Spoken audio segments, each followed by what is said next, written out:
जय हिंद साथियों, welcome to self study classes with Sumit Jain YouTube channel में आप सभी का स्वागत है। दोस्तों, आज के वीडियो में हम पर्यावरण से संबंधित पेडागोजी के जो प्रश्न हैं उनके जो है यहाँ पर पढ़ने वाले हैं, उनके महत्वपूर्ण प्रश्नों को यहाँ पर देखने वाले हैं। तो सभी से निवेदन करूँगा कि सभी लोग वीडियो को लाइक कर देंगे, ठीक है, और शेयर भी सभी लोगों को करना है, ठीक है। बहुत बढ़िया। तो स्टार्ट होने वाला है आज का वीडियो। जो भी साथी अभी तक टेलीग्राम ग्रुप से नहीं जुड़े हैं वो टेलीग्राम ग्रुप से जुड़ जाएंगे और आज के प्रश्नों के उत्तर सभी लोगों को बताना है। विकल्प आपके 4 विकल्प हैं, 4 में से 1 का चयन सभी लोगों को करना है। और आज का जो हमारा पहला प्रश्न है वो क्या है? प्रभाव द्वारा सीखना संबंधित है तो कैसे संबंधित है? सीखने के नियम से संबंधित है, सीखने के सिद्धांतों से संबंधित है, सीखने की क्रिया से संबंधित है या फिर अनुकरण से संबंधित है? सभी को बताना है। 4 विकल्प हैं, 4 में से 1 का चयन करना है, ठीक है। सभी लोग करेंगे। क्या हो जाएगा? प्रभाव द्वारा सीखना संबंधित है तो किससे संबंधित है? सभी बताएंगे। प्रश्न क्रमांक 14 92 का आंसर। प्रभाव द्वारा सीखना इस सीखने के नियमों से संबंधित है, यानी कि जो आपका विकल्प नंबर ए है वो यहाँ पर बिल्कुल सही हो जाएगा, है ना। जो थांडाइक महोदय ने दिए है ना कि प्रभाव द्वारा सीखना, तत्परता का नियम दिया है, प्रभाव का नियम दिया है, ये थांडाइक ने नियम दिए हैं सीखने के 3 नियम। तो प्रभाव द्वारा सीखना मतलब सीखने के नियमों से संबंधित है, यानी कि ए नंबर आपका यहाँ पर सही हो जाएगा, ठीक है। बढ़ते हैं अगले क्वेश्चन। एक छात्र पुस्तक में पढ़कर वर्षा के जल का संरक्षण करता है तो यह सीखना माना जाता है। स्वाध्याय द्वारा सीखना, अनुकरण द्वारा सीखना, क्रिया द्वारा सीखना या प्रभाव द्वारा सीखना? 93 का आंसर सभी लोग बताएंगे।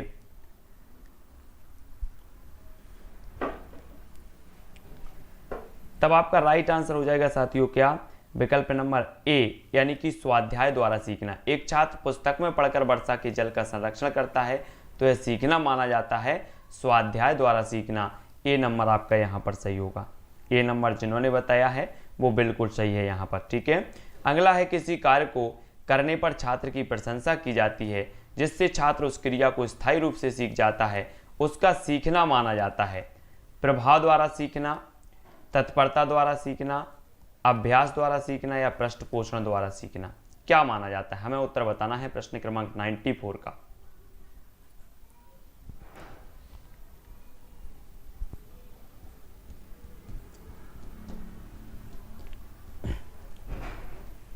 तब आपका राइट जो आंसर हो जाएगा, किसी कार्य को करने पर छात्र की प्रशंसा की जाती है जिससे छात्र उस क्रिया को स्थायी रूप से सीख जाता है, उसका सीखना माना जाता है पृष्ठपोषण। पृष्ठपोषण यानी कि जी नंबर आपका यहाँ पर सही होगा, पृष्ठपोषण द्वारा सीखना। और 94 का आपका हो जाएगा विकल्प नंबर डी सही हो जाएगा, ठीक है।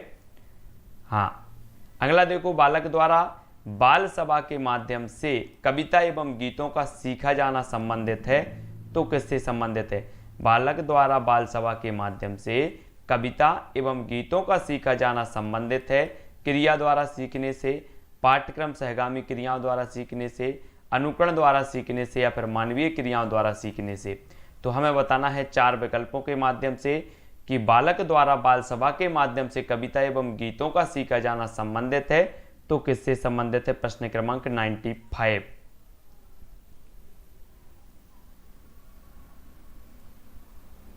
तब आपका बिल्कुल सही जो आंसर हो जाएगा साथियों वो क्या हो जाएगा? विकल्प नंबर वी यानी कि पाठ्यक्रम सहगामी क्रियाओं द्वारा सीखने से। और बी नंबर यहाँ पर आपका बिल्कुल राइट आंसर होगा, ठीक है। बी जिन्होंने भी बताया है उनका आंसर यहाँ पर सही हो जाएगा। अगला क्वेश्चन देख लो। अगला है, जीवन जाल संबंधी खेल का प्रकाशन किया है तो किसने किया है? जीवन जाल संबंध हमें बतानी है। जीवन जाल संबंधी प्रकाशन किसने किया है? 4 विकल्प में से चयन करेंगे सभी लोग। पर्यावरणीय शिक्षा केंद्र अहमदाबाद ने, पर्यावरणीय शिक्षा केंद्र इलाहाबाद ने, पर्यावरणीय शिक्षा केंद्र भोपाल ने या फिर पर्यावरणीय शिक्षा केंद्र दिल्ली ने? तब हमें बताना है जीवन जाल संबंधी खेल का प्रकाशन किया है तो किसने किया है? 96 का आंसर।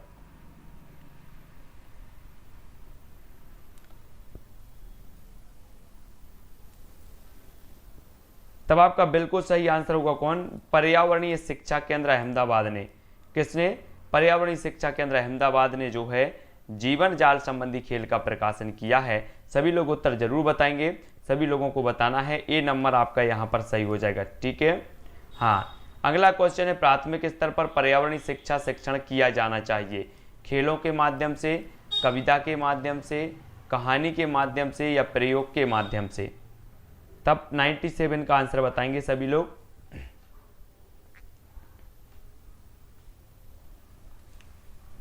अधिकांश लोगों ने बिल्कुल आंसर सही बताया है, खेलों के माध्यम से, और ये नंबर आपका यहां पर विकल्प सही हो जाएगा, ए नंबर। ठीक है। पर्यावरणीय कविताओं को प्रमुख रूप से किस गतिविधि में स्थान मिलना चाहिए? कक्षा कक्ष में, प्रतियोगिताओं में, बाल सभा में या शिक्षण अधिगम प्रक्रिया में।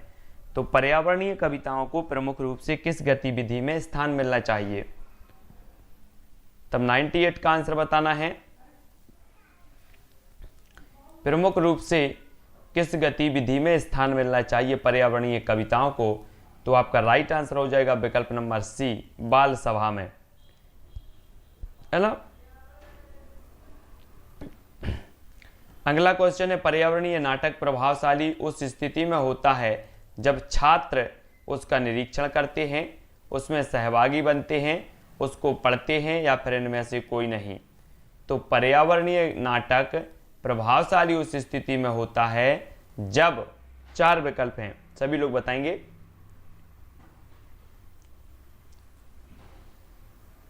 प्रश्न क्रमांक 99,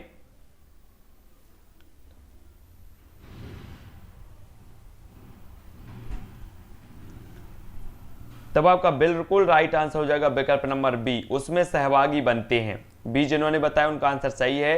पर्यावरणीय नाटक प्रभावशाली उस स्थिति में होते हैं जब छात्र उसमें सहभागी बनते हैं, और बी नंबर यहां पर आपका सही हो जाएगा। ठीक है। अगला क्वेश्चन है आपकी स्क्रीन पर, पर्यावरणीय चित्र प्रदर्शनी में प्रदर्शित किया जाता है। क्या किया जाता है? पर्यावरणीय संबंधी चित्र एवं चार्ट, जंतु एवं वनस्पतियों को वास्तविक रूप से, या फिर ए एवं बी दोनों, या पर्यावरणीय क्रियाओं को। तब 4 में से एक आंसर का चयन करें सभी लोग।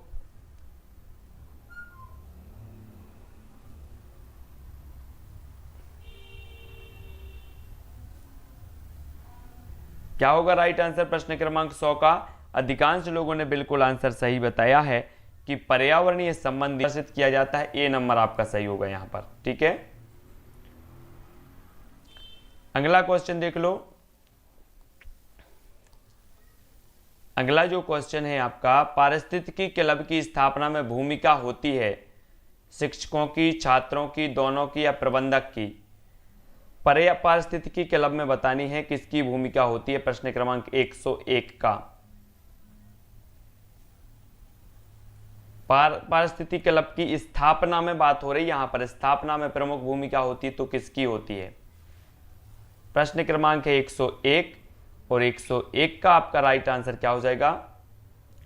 पारिस्थितिकी क्लब की स्थापना में जो प्रमुख भूमिका होती है, यहां पर प्रमुख भूमिका की बात हो रही है, तो प्रमुख भूमिका होती है शिक्षकों की, यानी कि जो विकल्प नंबर 1 है वो आपका सही हो जाएगा।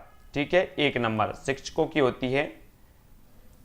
विद्यालय उद्यान उदाहरण है तो किसके उदाहरण है? पर्यावरणीय पाठ्यक्रम सहगामी क्रिया का, पर्यावरणीय प्रयोग का, पर्यावरणीय दक्षता का, पर्यावरणीय कौशलों का। विद्यालय उद्यान उदाहरण किसके हैं? प्रश्न क्रमांक 102, विद्यालय उद्यान किसके उदाहरण हैं? अगला क्वेश्चन है विद्यालय स्तर पर सतत एवं व्यापक मूल्यांकन की योजना प्रस्तुत की गई। एनसीईआरटी द्वारा, एनईपीए द्वारा, एनसीटीई द्वारा या फिर सीएबीई द्वारा। विद्यालय स्तर पर सतत एवं व्यापक मूल्यांकन की योजना प्रस्तुत की गई तो कब की गई? प्रश्न क्रमांक 103। 103 का उत्तर हमें बताना है।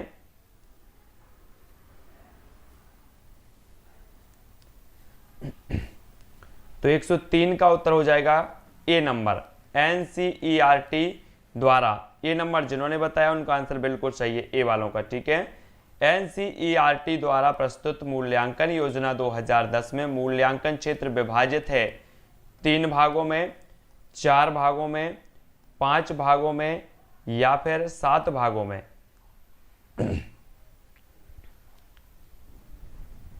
एनसीईआरटी द्वारा प्रस्तुत मूल्यांकन योजना 2010 में मूल्यांकन क्षेत्र विभाजित है तो कितने भागों में विभाजित है?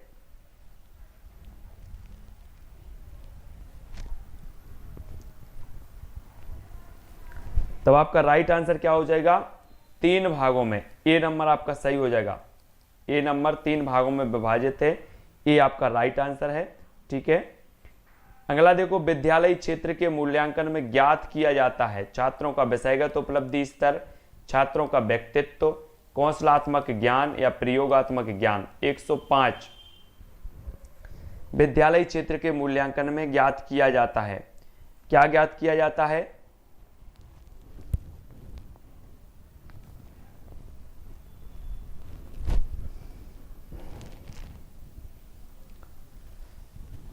तब आपका राइट आंसर होगा छात्रों का विषयगत उपलब्धि स्तर। ए नंबर आपका बिल्कुल सही हो जाएगा। ठीक है, छात्रों का विषयगत उपलब्धि स्तर, ए नंबर जिन्होंने भी बताया उनका आंसर बिल्कुल सही है। अगला है एनसीईआरटी द्वारा सतत एवं व्यापक मूल्यांकन योजना किस सन में प्रस्तुत की गई, 2010 में, 2009 में, 2008 में या फिर 2011 में। एनसीईआरटी द्वारा सतत एवं व्यापक मूल्यांकन योजना किस सन में प्रस्तुत की गई। प्रश्न क्रमांक 106 का आपको पता है, सतत एवं व्यापक मूल्यांकन आप पढ़ते हो, लेकिन ये कब से लागू किया गया, प्रश्न क्रमांक 106 का उत्तर बताना है। तब आपका राइट बिल्कुल सही है, 2010, सन 2010 से। ठीक है, 2010।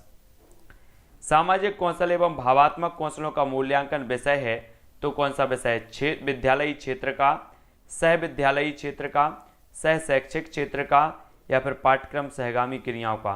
सामाजिक कौशल एवं भावात्मक कौशलों का मूल्यांकन विषय कौन सा है, प्रश्न क्रमांक 107 का आंसर बताना है।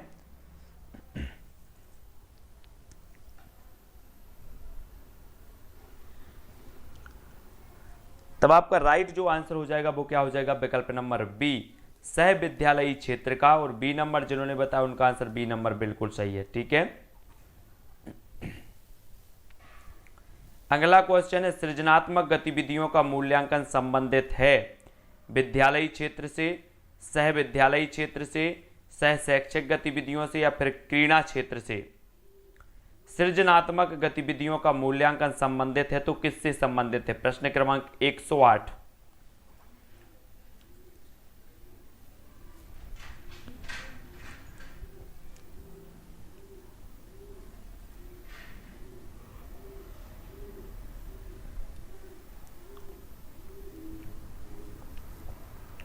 तब आपका राइट आंसर जो हो जाएगा, सह शैक्षिक गतिविधियों में जो सृजनात्मक गतिविधियों का मूल्यांकन जो है वो संबंधित है सह शैक्षिक गतिविधियों से, यानी कि सी नंबर आपका बिल्कुल सही होगा। ठीक है, सी नंबर। अगला क्वेश्चन है, क्रीड़ा संबंधी गतिविधियों का मूल्यांकन किया जाता है तो किसमें किया जाता है, सह शैक्षिक गतिविधियों में, विद्यालय गतिविधियों में, सह विद्यालय गतिविधियों में या क्रीड़ा संबंधी गतिविधियों में। तो क्रीड़ा संबंधी गतिविधियों का मूल्यांकन किया जाता है, हमें 109 का उत्तर बताना है।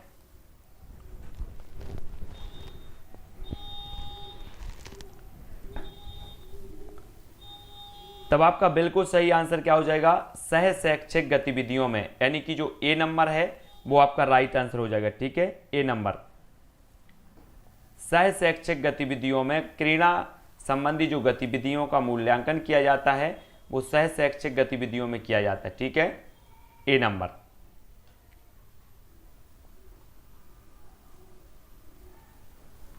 अगला क्वेश्चन देख लो। अगला क्वेश्चन है, सतत एवं व्यापक मूल्यांकन की प्रक्रिया में विद्यालय क्षेत्र एवं सह विद्यालय क्षेत्र को विभाजित किया गया है तो कितने भागों में विभाजित किया गया है, थोड़ा सा अच्छे से देखना है ना, थोड़ा सा ब्लर जरूर है लेकिन आप देखेंगे अच्छे से। सतत एवं व्यापक मूल्यांकन की प्रक्रिया में विद्यालय क्षेत्र एवं सह विद्यालय क्षेत्र को विभाजित किया गया है तो 2 भागों में, 3 भागों में, 4 भागों में या 5 भागों में। 110 का उत्तर हमें बताना है, सभी लोग बताएंगे।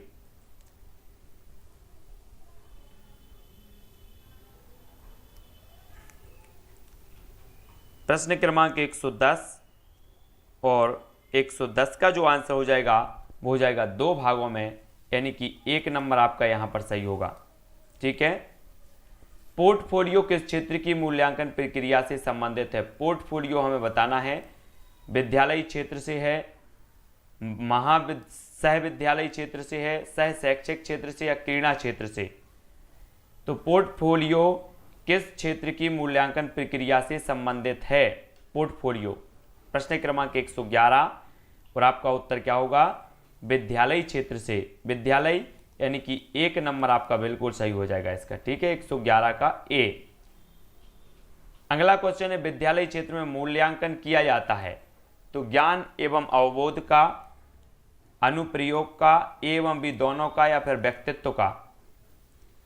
तो विद्यालय क्षेत्र में मूल्यांकन किया जाता है तो किसका किया जाता है, प्रश्न क्रमांक 112 का आंसर क्या होगा, विद्यालय क्षेत्र में किया जाता है ज्ञान एवं अवबोध का भी और अनुप्रयोग का भी, है ना। तो आपका उत्तर होगा क्या, विकल्प नंबर 112 का क्या हो जाएगा, सी, यानी कि ए और बी दोनों का किया जाता है। अगला क्वेश्चन है, मौखिक, लिखित एवं प्रायोगिक कार्य संबंधित है विद्यालय क्षेत्र के मूल्यांकन से, सह विद्यालय क्षेत्र के मूल्यांकन से, सह शैक्षिक गतिविधियों के मूल्यांकन से, या फिर सृजनात्मक गतिविधियों के मूल्यांकन से। तो मौखिक, लिखित एवं प्रायोगिक कार्य संबंधित है तो किससे संबंधित है, प्रश्न क्रमांक 113 और 113 का आंसर क्या हो जाएगा यहां पर,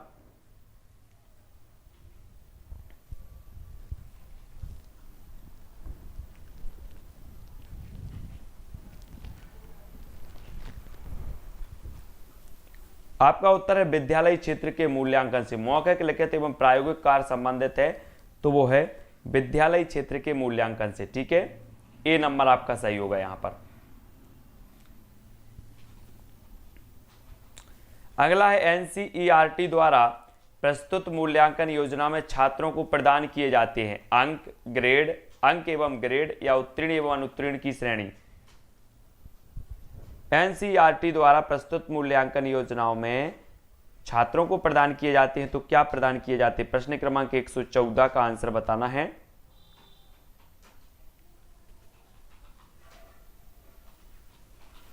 तो राइटर क्या होगा आंसर, क्या प्रदान किए जाते हैं,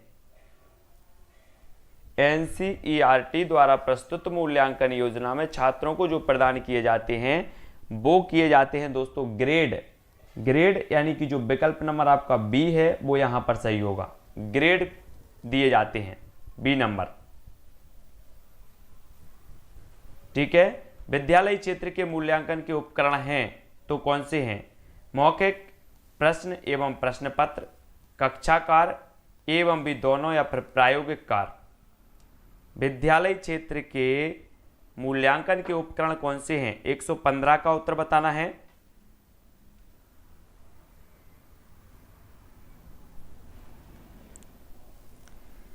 और 115 का जो आपका राइट आंसर होगा वो क्या होगा, मौखिक प्रश्न एवं प्रश्न पत्र और कक्षाकार, सी नंबर आपका बिल्कुल यहां पर सही होगा, ठीक है, सी नंबर। अगला क्वेश्चन है, संरचनात्मक आकलन एवं समेकित आकलन संबंधित है सृजनात्मक क्षेत्र से, कौशलात्मक क्षेत्र से, विद्यालय क्षेत्र से, या फिर सहविद्यालय क्षेत्र से। 116 का आंसर बताना है हमें। संरचनात्मक आकलन एवं समेकित आकलन संबंधित है तो किससे संबंधित है,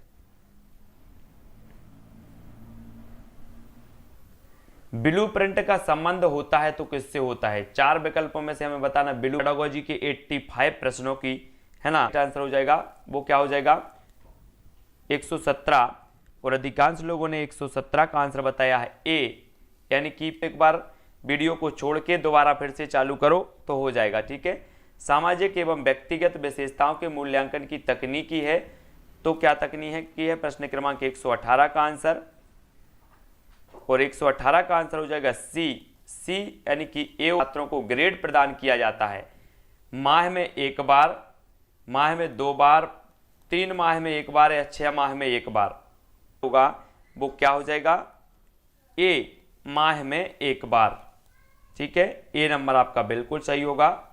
120 का आंसर बताना है सभी लोगों को। एक आपकी 3 बजे आएगी पर्यावरण पेडागोजी की कक्षा, और एक आएगी आपकी 4 बजे जिसमें आपके 500 प्रश्न हैं पर्यावरण से संबंधित। 500 प्रश्न एक ही वीडियो में हैं, ठीक है, जिसमें आपको आवास के समाहित किए गए हैं, भोजन से संबंधित हैं, हमारा परिवार हमारा मित्र से संबंधित हैं, जल प्रदूषण से संबंधित हैं। इस प्रकार से सभी से मिलाकर के 500 प्रश्नों का एक वीडियो आएगा अभी 4 बजे, ठीक है। तो 120 का शिक्षण उपादान का संबंध होता है तो किससे होता है, 120 का आंसर बताना है। और 120 का जो अधिकांश लोगों ने उत्तर बताया है ए एवं बी दोनों हो जाएगा। ठीक है, अगला है शिक्षण उपादान का प्रथम चरण संबंधित होता है तो किससे संबंधित होता है? 121 का आंसर बताना है। लगातार आपकी क्लासें आएंगी, एक अभी 3 बजे आएगी और एक 4 बजे आएगी 500 प्रश्नों की। तो 121 का जो आपका राइट आंसर हो जाएगा वो क्या हो जाएगा? ए। शिक्षण उपादान का जो प्रथम चरण है वो ए यानी कि शिक्षक से। ठीक है, ए नंबर 121 का आपका राइट आंसर होगा। अगला क्वेश्चन देख लेते हैं। अगला जो आपका प्रश्न है, शिक्षण उपादान का द्वितीय चरण संबंधित है तो किससे? शिक्षक से, शिक्षार्थी से, पाठ्यक्रम से या फिर शिक्षक तकनीक से। तो द्वितीय चरण बताना है, सभी से बनना चाहिए 122 का आंसर। और 122 का आपका जो करेक्ट आंसर हो जाएगा, प्रथम जो चरण है वो काय का है? प्रथम चरण शिक्षक है और द्वितीय चरण शिक्षार्थी है। ठीक है, 3 बजे पर्यावरण पेडागोजी की आएगी, 4 बजे पर्यावरण की आएगी। ठीक है, शिक्षण उपादान में पाठ्यक्रम का संबंध होता है तो किससे होता है? 123 का आंसर बताना है। शिक्षण उपादान में पाठ्यक्रम का संबंध किससे होता है? 123 का आंसर। तब आपका राइट आंसर होगा विकल्प नंबर सी, शिक्षण उपादान के तृतीय चरण से। सी नंबर आपका सही है। शिक्षण उपादान में पाठ्यक्रम का जो संबंध होता है वो तृतीय चरण से होता है। ठीक है, प्रथम चरण हो गया शिक्षक, द्वितीय चरण हो गया शिक्षार्थी, तृतीय चरण हो गया पाठ्यक्रम, है ना। शिक्षण प्रविधियों एवं विधियों का प्रयोग शिक्षण उपादान के किस चरण से संबंधित है? 124 का आंसर बताना है। शिक्षण प्रविधियों एवं विधियों का प्रयोग शिक्षण उपादान के किस चरण से संबंधित है? विधियों का बताना है।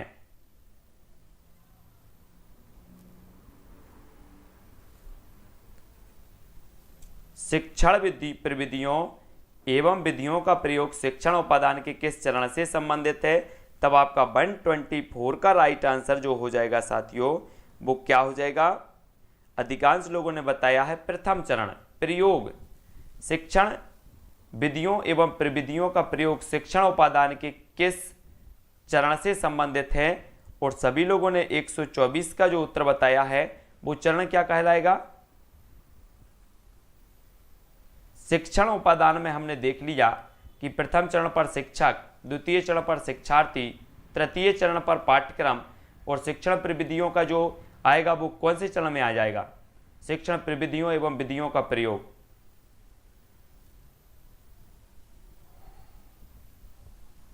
तब सभी लोगों को पता होनी चाहिए कि आपका 124 का जो आंसर हो जाएगा वो हो जाएगा डी, यानी कि चतुर्थ चरण आपका होगा, है ना।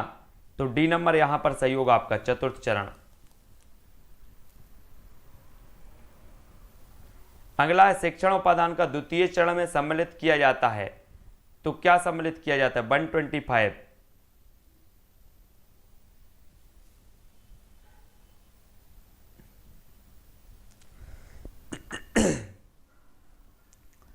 द्वितीय चरण में किया जाता है क्रिया प्रतिक्रिया और कक्षा अनुभूति, यानी कि विकल्प नंबर जो सी है वो यहां पर सही होगा। ठीक है, सी नंबर।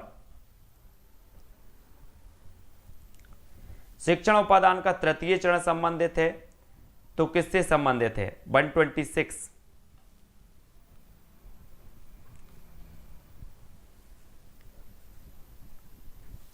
तब आपका उत्तर होगा मूल्यांकन से भी और बहिर्वेशन से भी, यानी कि जो सी नंबर है वो यहां पर सही हो जाएगा, सी नंबर। ठीक है,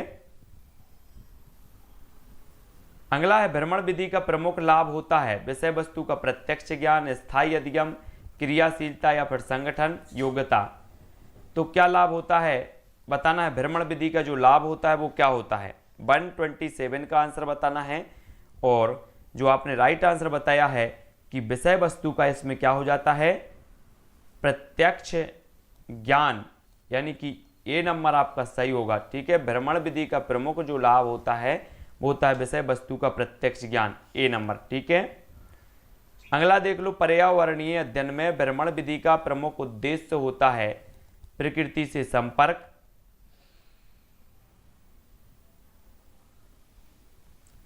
प्रकृति का ज्ञान, प्रकृति का वर्णन, प्राकृतिक संसाधनों का संरक्षण।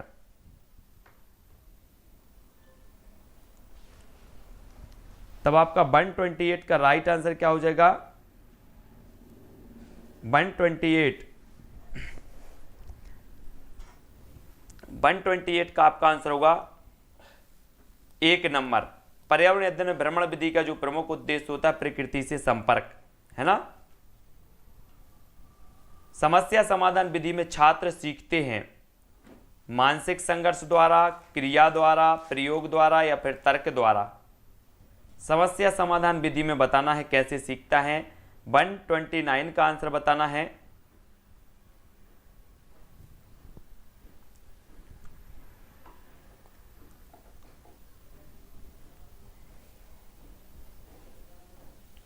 तब आपका उत्तर क्या होगा? समस्या समाधान विधि में छात्र जो सीखते हैं वो सीखते मानसिक संघर्ष द्वारा, यानी कि ए नंबर आपका सही होगा।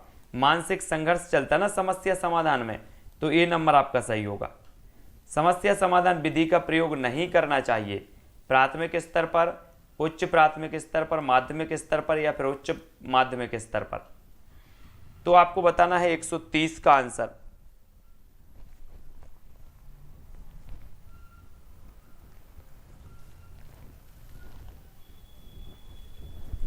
तब आपका बिल्कुल राइट आंसर हो जाएगा प्राथमिक स्तर पर। ए नंबर आपका बिल्कुल सही होगा यहां पर, ठीक है, ए नंबर। समस्या समाधान विधि का प्रथम चरण कौन सा है? समस्या का प्रस्तुतिकरण, आंकड़ों का संग्रहण, आंकड़ों का विश्लेषण, आंकड़ों का संश्लेषण।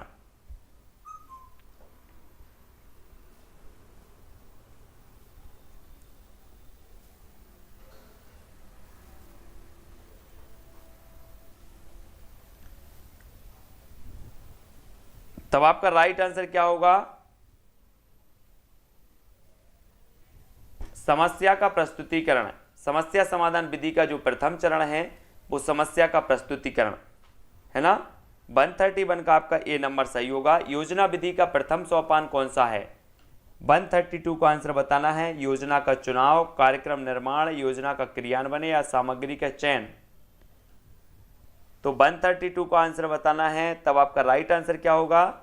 योजना विधि का जो प्रथम सोपान है वो कौन सा माना जाता है?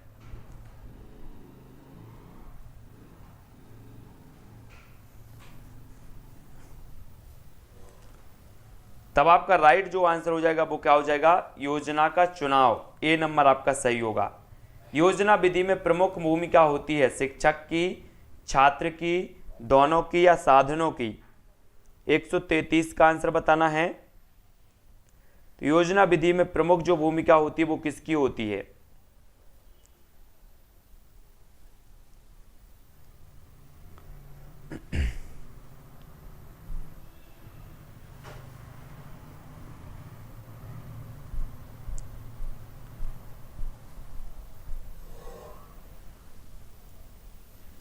तब आपका राइट जो आंसर हो जाएगा वो हो जाएगा छात्र की। छात्र की यानी कि जो विकल्प नंबर आपका बी है वो इसका सही होगा। योजना विधि में प्रमुख भूमिका होती है छात्र की। बी नंबर यहां पर सही होगा, ठीक है। छात्र योजना का चुनाव कर रहा है, छात्र को ही आगे क्रियान्वयन करना है ना। तो बी नंबर यहां पर सही हो जाएगा आपका।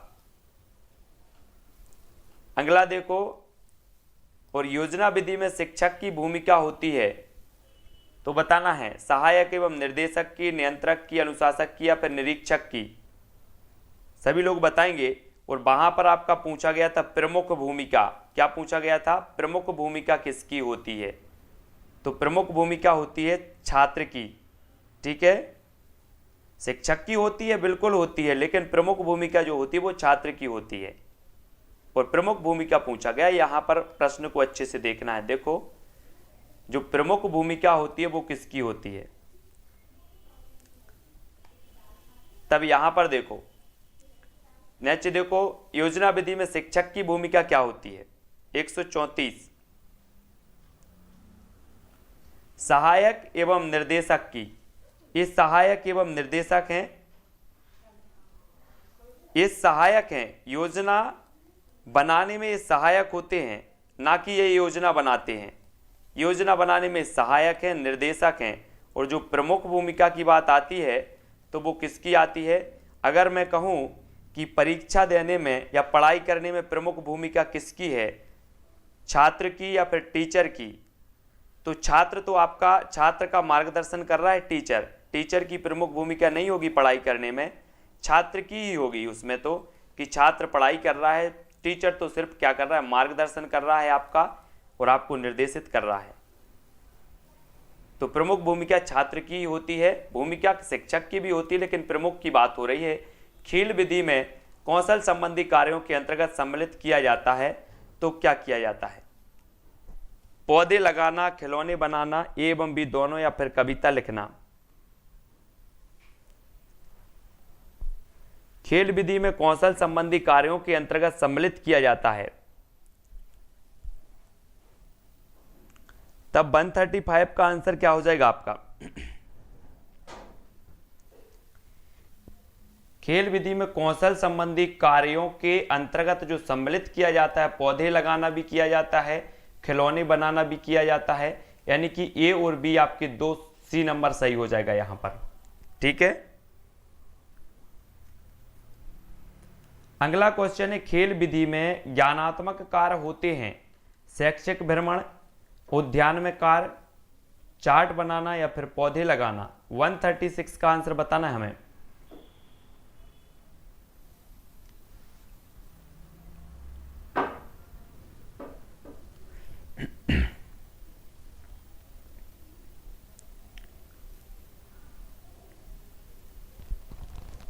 तो 136 का जो आपका राइट आंसर हो जाएगा वो क्या हो जाएगा, वो हो जाएगा शैक्षिक भ्रमण। शैक्षिक भ्रमण जो होता है ये ज्ञानात्मक कार्य होता है, ए नंबर का। ठीक है, हाँ ए नंबर का इसमें सही हो जाएगा। शैक्षिक भ्रमण पर अगर आप जा रहे हो तो ये आपका ज्ञानात्मक कार्य है, ए नंबर। अगला है, खेल विधि में पर्यावरण एवं पारिस्थितिकी क्लब का निर्माण है। खेल विधि में पर्यावरण एवं पारिस्थितिकी का क्लब का निर्माण है, कौशल संबंधी कार्य है, संगठनात्मक कार्य है, ज्ञानात्मक कार्य है या फिर साहित्यिक कार्य है। किस प्रकार का कार्य माने जाएगा, पारिस्थितिकी क्लब का निर्माण।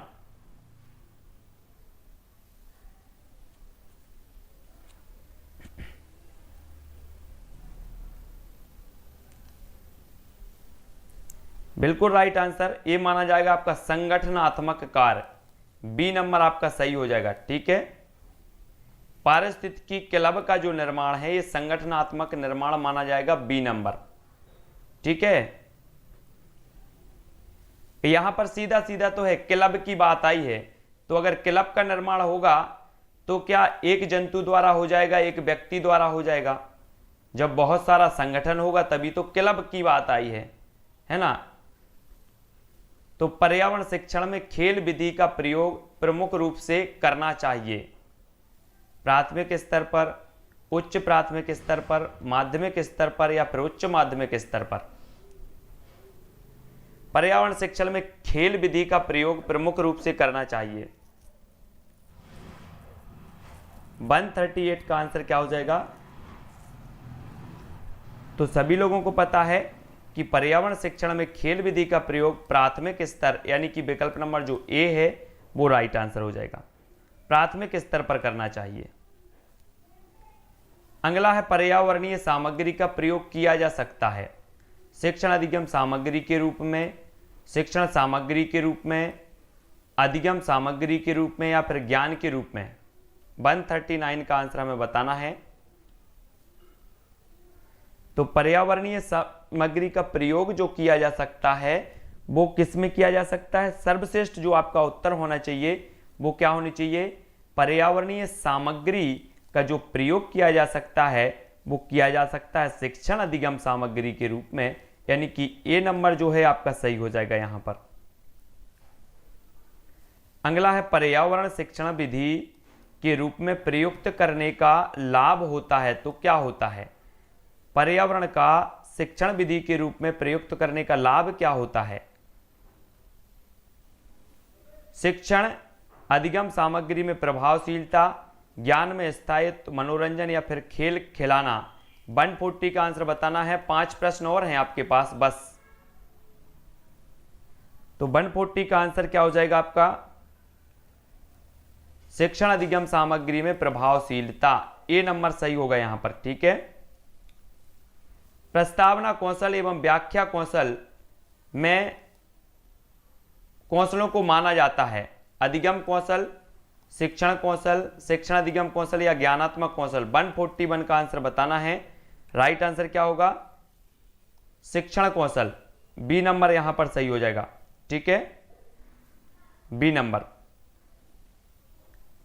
अगला है शिक्षण अधिगम प्रक्रिया का स्वतंत्र चर है शिक्षार्थी, शिक्षक, पाठ्यक्रम या फिर शिक्षण अधिगम सामग्री। शिक्षण अधिगम प्रक्रिया का स्वतंत्र चर है कौन सा, शिक्षक, यानी कि जो विकल्प नंबर बी है आपका वो राइट आंसर होगा। ठीक है, शिक्षण अधिगम प्रक्रिया का आश्रित चर कौन सा है, आश्रित चर बताना है तो सभी को पता है 143 का शिक्षार्थी आश्रित चर है, स्वतंत्र चर है शिक्षक। पाठ्यक्रम को किस प्रकार का चर माना जाता है, तो पाठ्यक्रम को बताना है और आपका राइट आंसर जो हो जाएगा वो हो जाएगा मध्यस्थ चर, यानी कि सी नंबर यहां पर सही होगा, 144 का सी। तब आपका लास्ट क्वेश्चन है शिक्षक का नकारात्मक व्यवहार किस क्षेत्र की समस्या है, तो किस क्षेत्र की समस्या, 145 का आंसर, शिक्षक का नकारात्मक व्यवहार किस क्षेत्र की समस्या है, तो इसका जो उत्तर हो जाएगा वो क्या हो जाएगा, 145 का ए नंबर, ये शिक्षक संबंधी है और ए नंबर आपका राष्ट्रीय जो है क्वेश्चन हो जाएगा। ठीक है, बहुत बढ़िया। तो वीडियो को सभी लोग लाइक कर देना, वीडियो को सभी को शेयर करना है। पूजा जी, जुगल जी, सही, आरती जी, ठीक है ना, शाही बागवान जी और अतुल जी, अनुराधा, अंजना जी, सागर जी, पुष्पेंद्र जी और यशनाथ जी, हिमांशु, साधना, भूमि जी, प्रतिभा जी, राखी गुप्ता जी, शैलेंद्र, शैलेश तिवारी जी, कार्तिक जी, अनुराधा, पुष्पेंद्र और जबीर बानो जी, सभी को धन्यवाद। सभी लोग वीडियो को लाइक करेंगे। दूसरी ओर आपका वीडियो चालू हो चुका है, पर्यावरण पेडागोजी के 85 प्रश्न है, उसमें जो भी पढ़ना चाहते हैं 85 प्रश्न वो भी देख सकते हैं। ठीक है, अनिल केवेट, आदित्य जी, अंजना जी, पूजा जी। दूसरी ओर आपका वीडियो चालू हो चुका है, पर्यावरण पेडागोजी के 85 प्रश्न है, उसमें भी रचना, संतोष, रजनी जी। ठीक है, सभी को धन्यवाद। आज की वीडियो के लिए बस इतना ही। जय हिंद। शाम को 4 बजे पर्यावरण के 500 प्रश्न आएंगे। ठीक है, 500 प्रश्न जरूर देखेंगे और वो वीडियो आपका चालू हो चुका है, पर्यावरण पेडागोजी के 85 प्रश्न आप जाकर के देख लें, है ना, चैनल पर जाकर के वीडियो देख लें। तो जय हिंद सभी को।